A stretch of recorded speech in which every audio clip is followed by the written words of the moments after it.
Nous avons la chance d'avoir parmi nous Monsieur Joan Clos, directeur exécutif de UN Habitat.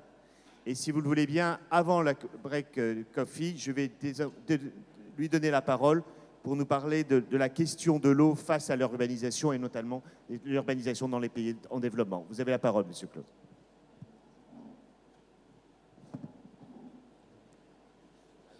Thank you very much. I see now that I am standing between you and your coffee.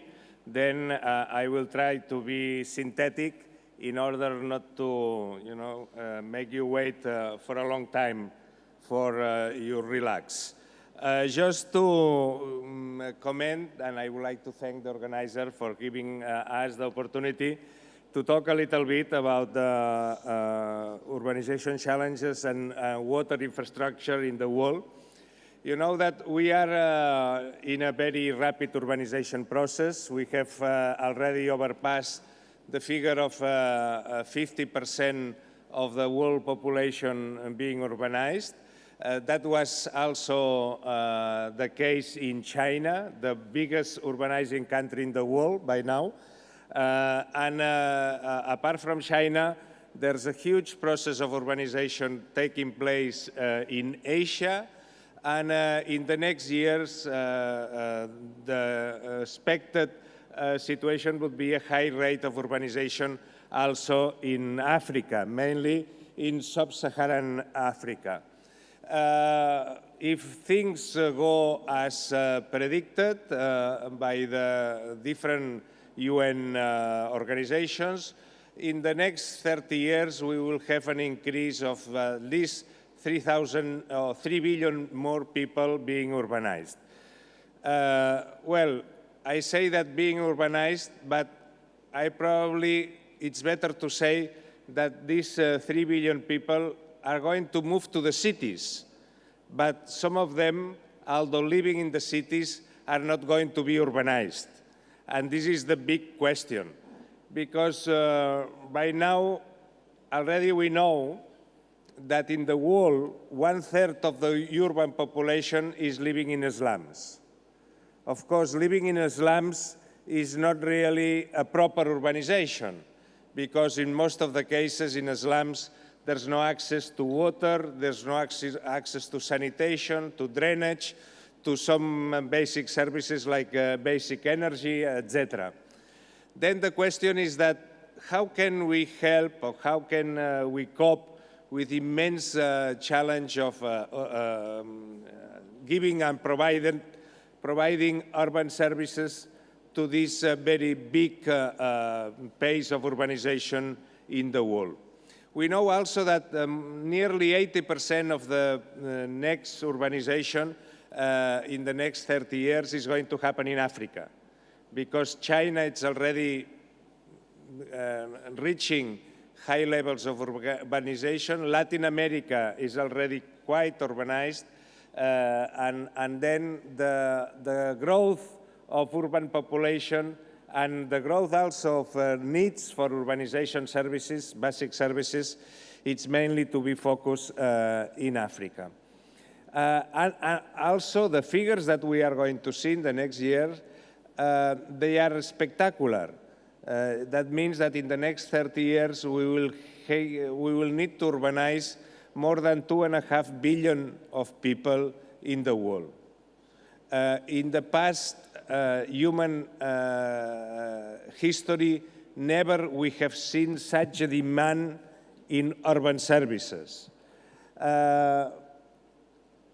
Of course, that creates the new challenges, which are quite important, very important, in relation to our natural resources, our natural capital. How are we going to cope with the increasing demand of water and energy and food for this population that is going to move to the cities? We know that when people move to the cities, one of the first things that happens is that energy consumption per capita increases. The predictions are such that will increase the world demand of energy in the future years in a very substantive pace. If that is the case, and the prices of energy, they are already high, what is going to happen with the price of energy in the next years? And also the same can be said about water consumption. We know that urbanization increases the use of water. The increased use of water in urban areas requires energy also, and the proper increase of water consumption per capita, it's an additional push to the increase of energy consumption and probably of energy prices. That demands to all of us, the local governments in the world, to think again in the model of urbanization that we are seeing today, and the challenges, economical, political, and environmental, that this model of urbanization is presenting to us. We are seeing a very standard model of urbanization now, which is taking place in the emerging countries, where the model of urbanization is based in the paradigms of the 20th century urbanization system or model. It's a system which is still, it's very much based in the car. It's very much based on energy accessibility, and that it's something that probably is not going to be sustainable in the next years. Probably we will need to reconsider the model of urbanization that we are seeing, and we will require to move towards a more compact urbanization, a more human scale urbanization, where most of the movements or the trips can be done by walking or by cycling or by other means of low energy consumption. And still, we need to have a city which provides the services and provides the opportunities for increased economical productivity, which is typical of the city or the urban setting. We don't want to renounce to the prosperity and improvements that the city represents for citizens, but at the same time, it seems that we need to change the model of urbanization. This is not going to be easy, because the nowadays existing model of urbanization is very well proven. It has been even a business model which is very successful. Everybody knows how to build, housing, how to build offices, how to build industrial areas, how to build commercial centers, how to build all the typical things that now are built in the cities. The only problem is that this kind of city building, it looks that it's unsustainable. And we will need to cope with the demand of urbanization for 3 billion people in the next 30 years, and the existing model of urbanization is not adequate for the times that are coming, especially because of the change of price of energy. That will require of all of us, local authorities, but also all the rest of the stakeholders of us in the issue of urbanization, a new and very strong commitment to develop alternative ways of urbanization. That at the same time should be massive. And here is where we have the biggest challenge. This is something that requires a change of approach to urbanization. and also requires a coordination between the central government, the regional government, the local government, and the rest of the stakeholders. There's no way that the cities alone can cope with such a demand of investment, infrastructure building, and capacity to provide services for such a big and huge demand in the next years. Then we are proposing to make a step forward to find out a new paradigm of urbanization. And to begin with, we are proposing the development of national urban policies.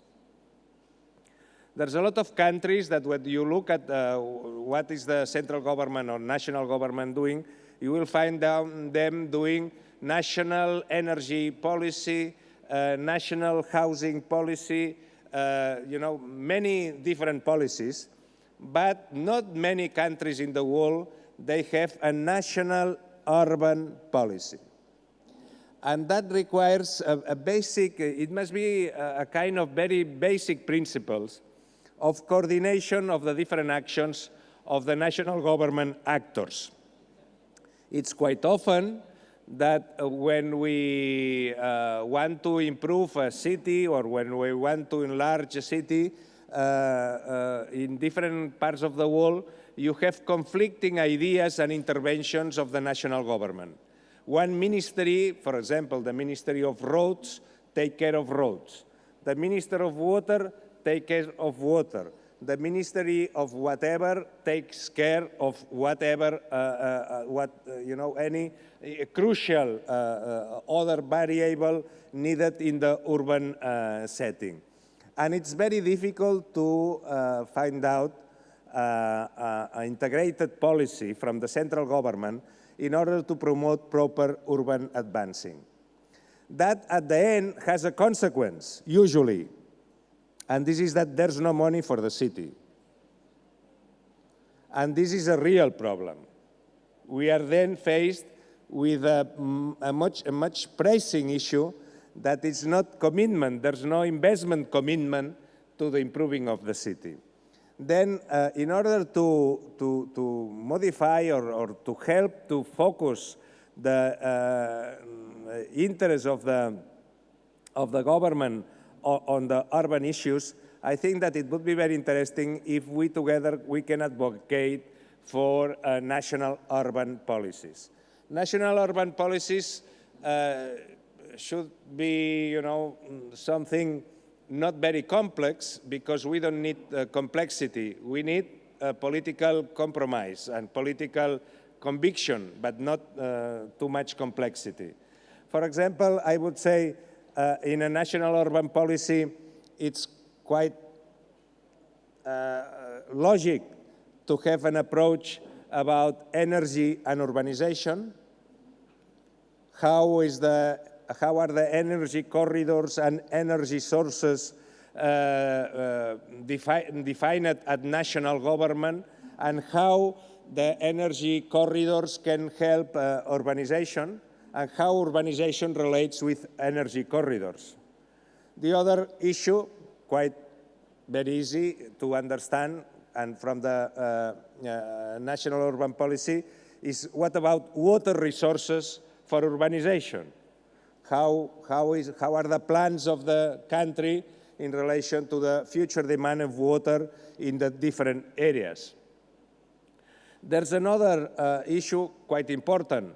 Do we want at national level intervene in order to promote the urbanization of middle-sized cities or even market town cities, or we don't care about the size of the cities and we allow that every city develop their own strategy and there's no political action in relation to have more or less a planned redistribution of urbanization in the territory, in the national territory.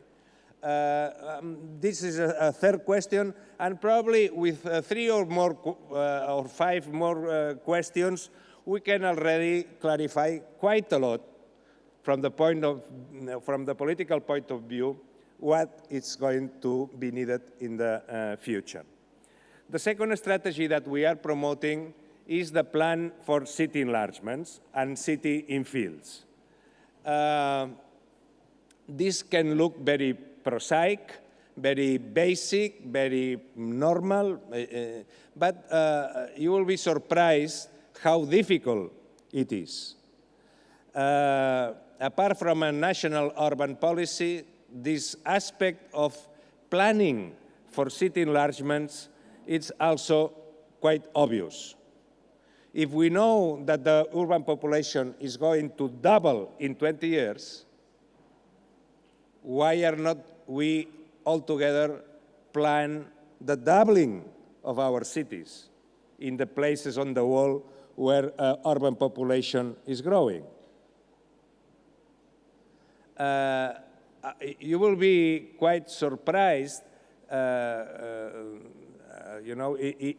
the fast-growing countries, fast urban population growing countries, how difficult at the same time it's to perform a proper urban planning. And the question is why it's so difficult to resuscitate urban planning. It seems that urban planning has disappeared of the political scenario and of the technical scenario where it's more needed. And this is a question very, very pressing also because it's there. We are seeing how cities are growing in a magnificent pace, in a very rapid process, and at the same time, there's no capacity to plan this growth. For example, the slum population in sub-Saharan Africa, it's 62% of the urban population. That means that nearly two-thirds of the population in a normal African city, sub-Saharan African city, lives in slums. This is a humanitarian catastrophe, and this is also an economical catastrophe, because although, of course, the slums provide some kind of means for living to the population that is there, it's not the most productive way that the city can grow. And it's a much to be gained if we can introduce the basic principles of urban planning. If you look at our cities in the developed world and you consider, for example, how much of the land of our cities is allocated to the street, would you make a guess, more or less, about Marseille or Paris, or how much of the land of the city it's allocated to public spaces? What would be your guess, dear mayors? Do you have a guess? Well, mostly in developed cities, to the street, it's between 30 and 35% of the land is allocated to the street. And the rest of public amenities, parks, etc., increases this figure to 40% and 45%, and in very well-planned cities, 50% of the land is allocated to public spaces. But now if I ask you, on those emergent mega capitals which are growing now and overpassing 10, 12, 15 million population, how much of the land is allocated to the street? How much would you say? Do you have a guess? Well, it's less than 10%.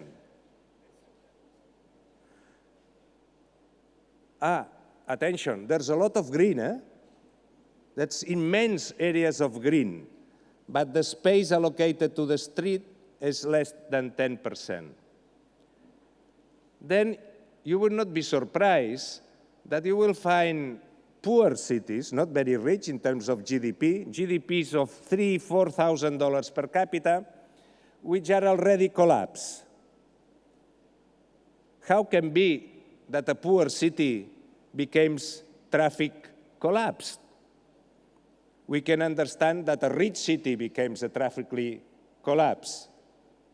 But should a city of $4,000 per capita be collapsed? Why? And the problem that you will find immediately is that there's no space for communication, neither there are much respected rules for communication. And if you add both of the two aspects, you have the outcome of not a very fluid transit in emerging cities in the world. But this drama of not having public space enough in the urban setting in the emerging cities of the world, it's more serious that it represents because, when we are talking about water, where are our pipes for water in the cities? Usually our pipes for water distribution, they are in the street, aren't they? But if we don't have streets, how are we going to provide water to the population?